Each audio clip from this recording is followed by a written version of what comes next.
नमस्कार, होमबीर टीवी भारत में स्वागत है।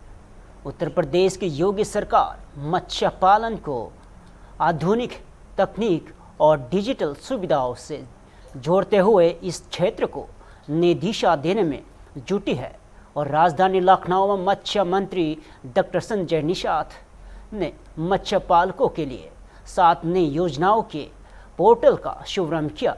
उन्होंने कहा है कि इन योजनाओं के जरिए मत्स्य उत्पादन बढ़ाने और पारदर्शी तरीके से अनुदान उपलब्ध कराने और मत्स्य पालकों की आय में वृद्धि का लक्ष्य रखा गया है और सरकार मत्स्य बीज उत्पादन, मोती संवर्धन और झींगा पालन और मत्स्य उत्पादों के बेहतर विपणन पर भी विशेष जोर दे रही है।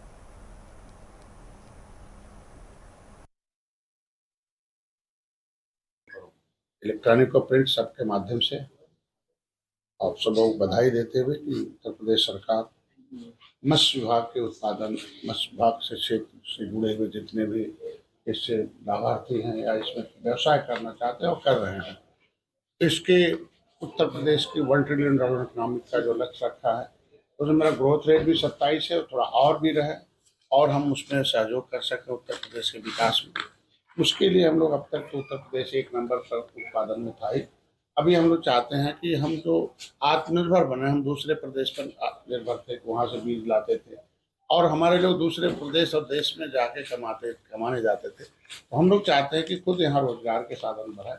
उसमें पहला कि हमारे यहाँ के एक तो दक्षिणी भारत जाते थे मोती की खेती देखने, मोती देखने या मोती खरीदते थे तो पूछते थे कहाँ होगा, तो अभी हमारे यहाँ मोती की खेती शुरू हो गई अच्छे से, हमारे निगम में शुरू हुई, जो प्राइवेट का अब उनकी मोती की खेती अच्छे ढंग से हो जाए उनके लिए हम लोग अनुदान के रूप में आ रहे हैं। उसमें हम फेडरेशन, निगम और लाभार्थी को भी इसमें काम करना चाहता है। आज पोर्टल खोल के उनके आवेदन लिए जाएंगे और उनको डीबीटी के माध्यम से हम लोग पैसा देकर उनको काम करेंगे। उसमें हमारी सरकार ने 3 करोड़ रुपये दिए हैं।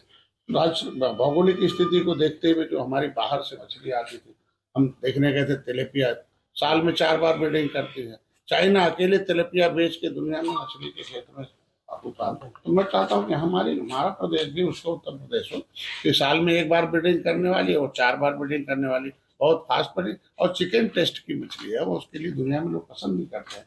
तो हम पहले उत्पादन करेंगे तो उसका पसंद भी आएगा और लोग उसके लिए हम अपने प्रदेश में भी और पूरे दूसरे देश में भी उसकी मार्केटिंग कर सकते हैं। तो नई प्रजाति के लोग कहीं दूसरे जगह से नहीं, हम चाहते हैं हमारे यहाँ उत्पादन होता है, उसकी टेक्नोलॉजी और उसकी सब व्यवस्था देकर ऐसे का लगा रहे हैं हम लोग। बाकी हमारे यहाँ जो उत्पादन के लिए जो बताया ना कि झींगा जो था, झींगे के लिए हम लोग अब दूसरे प्रदेश से आता था, हम चाहते हैं कि यही प्रदेश से हो तो ताज़ा होगा, क्योंकि मत्स्य विभाग हमेशा ये प्रोटीन भोजन, इसके लिए हमारी जो आय रोजगार के साधन है, हमारे राजस्व की वृद्धि में भी है, उसमें हम लोग चाहते हैं कि इस काम का हो। और अभी हाई टेक जो आपने कहा डिजिटल, हम लोग डिजिटल करेंगे तो उनको सुविधा होगी कि कौन पोखरे में क्या दिक्कत है, कितने उनके यहाँ विकसित हैं, अर्ध विकसित हैं या अविकसित हैं, उनकी स्थिति क्या है और हम इस उत्पादन में क्या क्या संभावनाएं कहाँ हैं, तो हम टेक्नोलॉजी का भी इस्तेमाल उसमें करेंगे। उसके लिए हमारी सरकार ने पैसा दिया है, उसकी मैपिंग वगैरह कराएंगे, सभी साधन रहा है। पता चला कि जिस क्षेत्र में है, दूर दूर के है, जंगल में है, गांव में है और उनको सूचना आदान प्रदान होने में बहुत टाइम लग जाता है, तो इमीडिएट उसकी समस्या है। जब रात में मछली मरेगी तो रात में बटन दबा देगा, बता देगा, हमारे लोग यहाँ से तो उसकी मदद कर देंगे। उसको मार्केटिंग करना होगा तो एक ही बार नहीं, पता चले एक ही बार हार्वेस्टिंग कर देता है उन्हें। वन नेशन वन इलेक्शन को लेकर उत्तर प्रदेश विधानसभा अध्यक्ष सतीश महाना ने प्रधानमंत्री नरेंद्र मोदी की पहल का समर्थन किया है। उन्होंने कहा है कि वर्तमान व्यवस्था में स्थायी निकाय, विधानसभा और लोकसभा के चुनाव अलग अलग समय पर होने से बार बार आचार संहिता लागू होती है, जिससे विकास कार्य प्रभावित होते हैं और सरकारी संसाधनों पर अतिरिक्त बोझ पड़ता है। महाना ने कहा है कि हर 5 साल में एक साथ चुनाव कराने से समय और धन दोनों की बचत होगी और प्रशासनिक कार्यों में तेजी आएगी और प्रशासन अधिक प्रभावी ढंग से काम कर सकेगा। ये वन नेशन वन इलेक्शन इस देश के हित में माननीय प्रधानमंत्री जी का एक विजन है। हम राजनीतिक क्षेत्र में काम करते हैं, हमने देखा कि 5 साल के लिए जिस समय सरकार चुनी जाती है तो उस 5 साल में लगभग 8 से 10 चुनाव होते हैं, चाहे वो ग्राम पंचायतों के हों, चाहे वो जिला पंचायत के हों, चाहे वो नगर निगम के हों, चाहे वो MLC के हों, चाहे वो कैंटोनमेंट बोर्ड के हों, वो विभिन्न चुनाव MLA MP के तो हैं ही। और जिस समय एक भी चुनाव आचार संहिता लगती है तो महीना 1.5 महीने के लिए लगती है। जिसमें पिछली बार लोकसभा विधानसभा के चुनाव में लगभग 61 दिन विधानसभा का आचार संहिता लगी रही। तो ऐसे में काम बाधित होते हैं और रोज रोज की गवर्नमेंट की मशीनरी इन कामों के लिए लगती है। तो ऐसे में अगर इस देश में 5 साल में सारे चुनाव हो जाएं एक बार, तो उसमें लोगों का भी पैसा बचेगा, काम करने की एफिशिएंसी भी बचेगी और जनहित के अंतर्गत यह निर्णय है। फिर उसको फेडरल स्ट्रक्चर की बात करते हैं। फेडरल स्ट्रक्चर का जो अपना स्वरूप है उसमें वन नेशन वन इलेक्शन की भी बाधा नहीं है। वन नेशन वन इलेक्शन में किसी स्टेट के अधिकार नहीं लिए जा रहे या कि गवर्नमेंट ऑफ इंडिया को कोई अधिकार ज़्यादा नहीं दिए जा रहे। जो जनता की समस्याएं आज हम देखते हैं कि आम व्यक्ति जिस समय जनता के बीच में जाता है, चाहे वो सांसद ही हो चाहे विधायक हो, आदमी जनता की सीधी जुड़ी समस्याओं के बारे में उससे चर्चा करता है। तो जिस समय एक साथ चुनाव होंगे तो ये पता होगा कि कौन सा काम किसका है। आज के दिनों में जिस समय मैं JPC में गया था, मैंने JPC के कुछ सदस्यों से ये जिज्ञासा जाहिर करी थी कि जिस समय लोकसभा के चुनाव होते हैं तो लोकसभा का जो प्रत्याशी होता है सोचता है विधानसभा के पहले हो जाएं या बाद में हो जाएं ताकि हमारे को कठिनाई ना हो। विधानसभा के चुनाव होते हैं तो सोचते हैं नगर निगम के और पंचायत के पहले हो जाएं या बाद में हो जाए, जो जिसको सूट करता है उस हिसाब से। तो उसमें व्यक्तिगत सूट के हिसाब से, व्यक्तिगत सुविधा के हिसाब से चुनाव नहीं होंगे, राष्ट्र हित में चुनाव होंगे और जनता के हित में चुनाव होंगे। वन नेशन वन इलेक्शन की परिकल्पना भारत के माननीय श्री प्रधानमंत्री श्रीमान नरेंद्र मोदी जी की भारत की जनता के हित में, राष्ट्र के हित में और विकास के हित में। हैदराबाद के एक स्कूल में कथित तौर पर छात्रों से कलमा पढ़वाने के विवाद पर बीजेपी नेता N. रामचंद्र राव ने राज्य सरकार से सख्त कार्रवाई की मांग की है और उन्होंने कहा कि यहाँ कोई अलग थलग घटना नहीं है बल्कि एक बड़ी साजिश का हिस्सा है। और राव ने आरोप लगाया है कि सिर्फ संबंधित शिक्षक को हटाना पर्याप्त नहीं है बल्कि स्कूल प्रबंधन के खिलाफ भी कार्रवाई होनी चाहिए। उन्होंने यह भी दावा किया है कि शहर के कुछ अन्य स्कूलों में भी धार्मिक आस्थाओं से जुड़े ऐसे मामले सामने आते रहे हैं। The incident which occurred in Success School in Saidabad, Hyderabad, is a shocking incident. The 2 Hindu students were asked to write kalma in their books, and which was brought to the notice of the parents, and parents had the courage to report it. This is a serious issue where the government must step in without going for appeasement, take action against the management of the school. This is nothing but, you can't see it as an isolated case. It is a design, a larger design to convert people. And I feel the termination of the teacher who did this by the management is not sufficient. The government should take action against the school management. It is not only this school. I say this is not an isolated incident. These incidents are happening in Hyderabad city, several places. In many Christian missionary schools, the students are not allowed to put bindi. In the same way, in these schools where it is run by people with MAM backing, they are trying to convert the students by this type of activity. The government should step in now, take action against such schools and make inquiry wherever such incidents are happening. Congress नेता जयराम रमेश के बयान पर केंद्रीय मंत्री SP Singh Baghel ने पलटवार किया है। उन्होंने कहा कि बीजेपी किसी भी राजनीतिक दल को तोड़ने में विश्वास नहीं रखती। उनके मुताबिक प्रधानमंत्री नरेंद्र मोदी की नीतियों, सिद्धांतों और विजन से प्रभावित होकर लोग स्वेच्छा से बीजेपी से जुड़ रहे हैं। वही राम मंदिर मामले में बघेल ने कहा है कि SIT जांच जारी है और कई लोगों से पूछताछ हो चुकी है और कुछ आरोपी जेल में भी भेजे जा चुके हैं। उन्होंने कहा है कि जो भी दोषी होगा उसे अदालत सजा देगी। कांग्रेस पार्लियामेंट्री पार्टी बोर्ड की मीटिंग कर रही है और ये कह रही है कि बीजेपी एकदम कनिंग हो गई है, पार्टियों को तोड़ रही है, डिलिमिटेशन लाने के लिए इस तरीके का प्रयास कर रही है, बिल लाने के लिए। क्या कहेंगे? बीजेपी किसी को तोड़ नहीं रही है, ना तोड़ने में विश्वास है। लोग भारतीय जनता पार्टी की नीति, रीति, सिद्धांत, कार्यक्रम और मोदी जी को विजन को लेकर उनके नेतृत्व में काम करने के लिए ये इच्छुक हैं, वही लोग आ रहे हैं। लेकिन ये कहा जा रहा है कि इस बार बहुत सारे मुद्दे उठाएंगे, जिस तरीके से धोखाधड़ी हुई है राम मंदिर डोनेशन में, बीजेपी और आरएसएस ने क्या किया, और उसके अलावा नीट पेपर लीक का मामला है। तमाम मुद्दे हम लोग इस बार उठाने वाले हैं। आखिर सरकार जवाब क्यों नहीं दे रही है? उत्तर प्रदेश सरकार ने मंदिर मसले पे एसआईटी की जांच बैठाई है, गहन पूछताछ हो रही है, कई लोग जेल जा चुके हैं, बहुत लोगों से पूछताछ भी हो रही है और जो दोषी होंगे वो निश्चित तौर से चार्जशीटेड होंगे और माननीय अदालत निर्णय लेगी उनको सजा दे या उनके साथ क्या व्यवहार।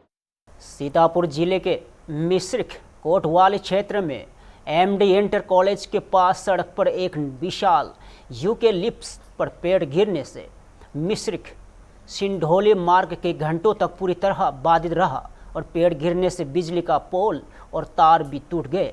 हालांकि बड़ा हादसा टल गया और सड़क के दोनों ओर वाहनों की लंबी कतार लग गई, जिससे लोगों की भारी परेशानी का सामना करना पड़ा और स्थानीय ग्रामीणों ने वन विभाग पर सूचना के बावजूद देर से पहुंचने का आरोप लगाया। बाद में पेड़ हटाकर यातायात बहाल कराया गया।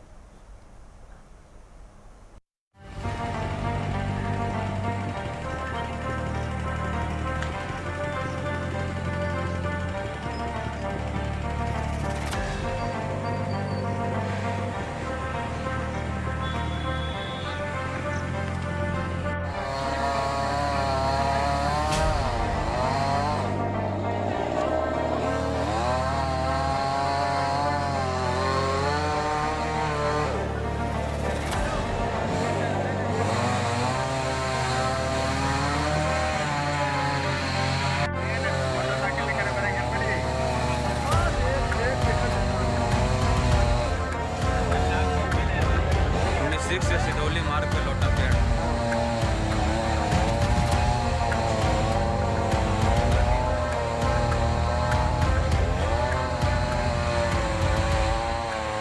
कब गिरा है बाबू? 5:30 बजे सुबह।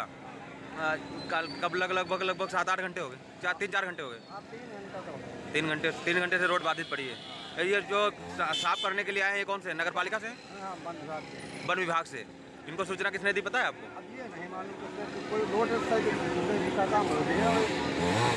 अच्छा, अभी आपको ये जानकारी नहीं है कि किसने? वन विभाग के अधिकारी लोग आए। ठीक है। भारत संचार निगम लिमिटेड यानी बीएसएनएल के पुनरुद्धार और कर्मचारियों की लंबित मांगों को लेकर राजधानी लखनऊ में भारतीय दूरसंचार मंच के बड़ा मुद्दा उठाया है और केसरबाग स्थित मनोरंजन क्लब में आयोजित प्रेस वार्ता में मंच के पदाधिकारियों ने चेतावनी दी है कि यदि कर्मचारियों की नियोजित मांगों पर जल्द निर्णय नहीं लिया गया तो देशव्यापी आंदोलन शुरू किया जाएगा। मंच ने बीएसएनएल को देश की सामरिक सुरक्षा और ग्रामीण संचार व्यवस्था की रीढ़ बताते हुए सरकार से कंपनी को मजबूत करने के लिए ठोस कदम उठाने की मांग की। क्या कुछ प्रमुख मांगे हैं, सारा सब बता दीजिए सर। क्या क्यों प्रेस वार्ता का कारण क्या है, थोड़ा सा? आज की इस प्रेस वार्ता का मुख्य कारण है बीएसएनएल में नॉन एग्जीक्यूटिव और ग्रुप बी ऑफिसर्स के साथ किए जा रहे भेदभाव को लेकर भारतीय दूरसंचार मंच ने पूरे देश में एक राष्ट्रव्यापी कार्यक्रम का प्रोग्राम बनाया है, जिसका अभी हम लोगों ने पहले क्रमशः डेट वाइज जिक्र किया था। उसी क्रम में आज 15 तारीख को पूरे देश में प्रेस कॉन्फ्रेंस रख के हमने अपने मीडिया बंधुओं से अनुरोध करना चाहा है कि हमारे बीएसएनएल की जो जायज मांगे, जैसे पे, प्रमोशन और पेंशन, तो छोटे छोटे बहुत से मांगे हैं कर्मचारियों की डिमांड्स है, लेकिन जो मुख्य मांगे हैं वे प्रमोशन और पेंशन, इनको लेकर भारत सरकार को जगाना, बीएसएनएल कारपोरेट ऑफिस जो हमारा नीति निर्धारण करने की स्टेज है उसको जगाना जैसे कार्य में हम लगे। यह कार्य हमारे लिए इसलिए भी आवश्यक है कि हमारे इस बीएसएनएल कंपनी में डेपुटेशन पर काम कर रहे अधिकारियों के लिए किसी भी प्रकार की कोई अफोर्डेबिलिटी क्लास लागू नहीं है। हम भारत सरकार से ये पूछना चाहते हैं कि एक ही कंपनी में अफोर्डेबिलिटी क्लास जब लागू है और कंपनी पर लागू है, तो कंपनी एक वर्ग को कैसे सारी सुविधाएं दे रही है, और जो दूसरा वर्ग हमारा है नॉन एग्जीक्यूटिव और ग्रुप ए ऑफिसर्स का, वो उससे महरूम है। सरकार के पास और बीएसएनएल का जो टॉप मैनेजमेंट है, हमारी इस बात का जवाब किसी के पास नहीं है कि अफोर्डेबिलिटी क्लास जो कि एम्प्लॉयर पे लागू होता है वो सबके लिए एक समान होना चाहिए। लेकिन बीएसएनएल में दो भाव रखे गए। डेपुटेशन पर काम करने वाले अधिकारियों को सारी सुविधाएं दी जा रही है, उनको पे भी दी जा रही है, उनका प्रमोशन भी समय अनुसार किया जा रहा है, उनको टीए डीए पर्सन अलाउंसेस का भी भुगतान समय से किया जा रहा है। पेंशन की सुविधा के लिए जैसे हमारे भी साथियों ने बताया कि इस बीएसएनएल में 2 टाइप्स ऑफ एम्प्लॉय काम करते हैं, बल्कि आप इसको इस तरह कहें 3 टाइप्स। एक जो बीएसएनएल से में डेपुटेशन पर काम कर रहे हैं, दूसरे जो बीएसएनएल में ऑप्शन देकर आए डीओटी से, और तीसरे जो बीएसएनएल में रिक्रूटी है। इन तीनों के लिए बीएसएनएल का प्रबंधन यानी दिल्ली हेडक्वार्टर ने अलग अलग नियमावली बना ली। जैसे पहले तो आप सभी लोगों का बहुत बहुत आभार, अभिनंदन, वंदन और स्वागत। भारतीय दूरसंचार मंच के माध्यम से जो प्रेस कॉन्फ्रेंस ऑर्गेनाइज की उसमें आप लोग आए। हम लोग रियली अगर कहा जाए पिछले जब से बीएसएनएल 1 अक्टूबर 2000 में बनी है तब से डिफरेंट जो इश्यूज थे उनको लेकर लगातार मैनेजमेंट के माध्यम से अपनी बातें आए हैं। जैसा साहब ने भी बताया कि यहाँ 3 तरह के लोग हैं, वो लोग जो डॉट से अब्जॉर्ब हुए, दूसरे जिसको बीएसएनएल ने रिक्रूट किया, तीसरे जो प्रबंधन कर रहा है वो ऑन डिप्टीशन आता है। पर हर में ये देखा जाए तो तीनों में 3 तरह की चीजें चली हैं। जैसा बार बार हम आपसे कह रहे हैं कि हमारा पोस्ट रिटायर मेडिकल बेनिफिट्स की बात करें, पेंशन की बात करें, तो कहीं ना कहीं जो अब्जॉर्बी लोग आए हैं उनके साथ जब भी हम अक्टूबर में हमारा 2000 में बीएसएनएल बना, उनके साथ ये कहा है कि उनको पेंशन भी मिलेगी और मेडिकल फैसिलिटीज भी मिलेगी। पर वही जो बीएसएनएल रिक्रूट आते हैं तो उनके साथ इन दोनों चीजों को 37A के तहत जो फंड की डिमांड की गई थी, जिसको बनाना था पर चीजें नहीं समय से हो पाई, जिसके लिए लगातार हम लोग प्रयासरत संघर्षरत हैं। और थर्ड कैसे तो सबसे बड़ा मुद्दा है, हर 10 साल पे मिलना चाहिए, गवर्नमेंट देती भी है, और हम जो है बीएसएनएल है जो तमाम तरह की योजनाओं और भारत सरकार की योजनाओं को पूरा करने के लिए शिद्दत से लगी हुई है। तो ये उम्मीद करती है, वहाँ का एम्प्लॉय ये उम्मीद करता है कहीं ना कहीं हमें भी थर्ड PRC समय से मिलेगा, जैसे हमारी मैनेजमेंट को दिया जा रहा है। उसी के तत्वाधान में हम लोग 5 अगस्त 2026 में पार्लियामेंट मार्च भी करेंगे, अगर हमारी इस दौरान अगर हमारी मांगे नहीं मानी जाती। शंकर शरण चौधरी, कन्वीनर भारतीय दूरसंचार मंच। पश्चिम बंगाल में तृणमूल कांग्रेस के भीतर जारी सियासी हलचल के बीच केंद्रीय मंत्री सुकांता जमुनधार ने पार्टी सांसद अभिषेक बनर्जी पर निशाना साधा है। उन्होंने कहा है कि उन्हें नहीं पता कि अभिषेक बनर्जी टीएमसी के लिए खेल रहे हैं या फिर पार्टी को कमजोर करने के लिए।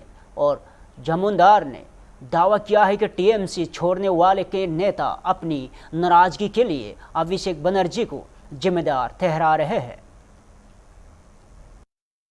वो जगन्नाथ प्रभु जी के आशीर्वाद के बिना तो नहीं हो सकता। तो पहले बिहार हुआ, उड़ीसा हुआ, बिहार हुआ और उसके बाद बंगाल हुआ। ED has rated 6 places all over India, including Bengal. ED has rated 6 places. No, it is the normal function of the ED, na? They have to see whether any kind of financial corruption is going on or not. So if some people are associated with any kind of financial fraud and all these things, I don't know what is the reason behind it. Only the ED personnel will be able to tell you. And ED, obviously, they have that, protocol of releasing to the press. They are briefed to press. So I don't know whether it is associated with any recent issue or not, but it is the function of. One nation one election विधायक पर BJP विधायक राम कदम ने कहा कि यदि यहां व्यवस्था लागू होती है तो देश की जीडीपी वृद्धि दर में करीब 1.5% का बढ़ोतरी हो सकती है। उन्होंने कहा कि ऐसा होने पर भारत को दुनिया की तीसरी सबसे बड़ी आर्थिक महाशक्ति बनने से कोई नहीं रोक सकता। वही एनसीपी के संभावित विलय की अटकलों पर राम कदम ने कहा है कि यह दोनों गुटों का आंतरिक मामला है। हालांकि उन्होंने दावा किया है कि दोनों पक्षों के विधायकों के बीच विलय को लेकर पहले से चर्चा चल रही है और इसको लेकर कई तरह की अटकलें जारी है।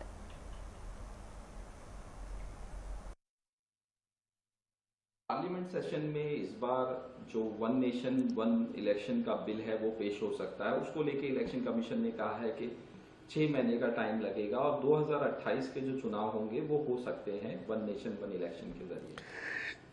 देखिए, वन नेशन वन इलेक्शन, इसको लेकर पूर्व राष्ट्रपति रामनाथ कोविंद जी की जो कमेटी बनी थी उनकी अध्यक्षता में, उसने लगभग 18,600 के ऊपर के पन्नों की रिपोर्ट सरकार को सौंपी और सबसे बड़ी उपलब्धि इससे हमारा जीडीपी का ग्रोथ 1.5% से बढ़ेगा। इतनी बड़ी बढ़ोतरी अगर एक फैसले से होती है तो भारत को विश्व में तीसरी अर्थ में महासत्ता बनने से कोई रोक नहीं सकता। केवल ये एक लाभ नहीं है, इसके साथ साथ शासन और प्रशासन, ये दोनों हमेशा चुनाव के 6 महीने पूर्व।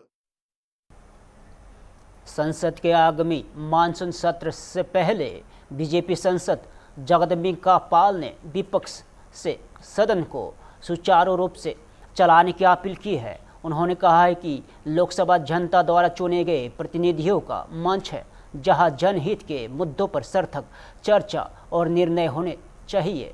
पाल ने कहा है कि सरकार हर विषय पर चर्चा और जवाब देने के लिए तैयार है, लेकिन कांग्रेस के हालिया बयानों से ऐसा लगता है कि विपक्ष सदन नहीं चलने देना चाहता। उन्होंने कहा है कि बिजनेस एडवाइजरी कमेटी में विपक्ष जिन मुद्दों पर चर्चा चाहता है, सरकार उन सभी पर चर्चा के लिए तैयार है। संपूर्ण विपक्ष से इस बात की अपील करते हैं कि लोकसभा जनता के द्वारा चुने हुए जनप्रतिनिधियों का फोरम है, यहाँ पे डिबेट होना चाहिए, डिस्कशंस होना चाहिए और जनता के हितों में डिसीजन होना चाहिए, डिस्ट्रप्शन नहीं होना चाहिए। लेकिन जिस तरह से आज कांग्रेस पार्टी की बैठक हुई, आखिर वो नेता विपक्ष हैं। इसके बाद जब ऑल पार्टी मीटिंग 19 तारीख को है, सदन हर बात का जवाब देने के लिए तैयार है, लेकिन जिस तरीके से कांग्रेस का आज बयान आ रहा है तो वो सदन नहीं चलने देना चाहते। हर बार सदन में जहाँ पे डिस्कशन या डिबेट हो वहाँ डिस्ट्रप्शन करते हैं। तो आखिर सदन देश की जनता की भावनाओं को प्रतिबिंबित करने वाला है। नेता प्रतिपक्ष अभी तक विदेश में थे, कहाँ थे किसी को जानकारी नहीं। आएंगे बिजनेस एडवाइजरी कमेटी। फिलहाल के लिए इतना ही। ताज़ा खबर देखते रहिए हम टीवी भारत।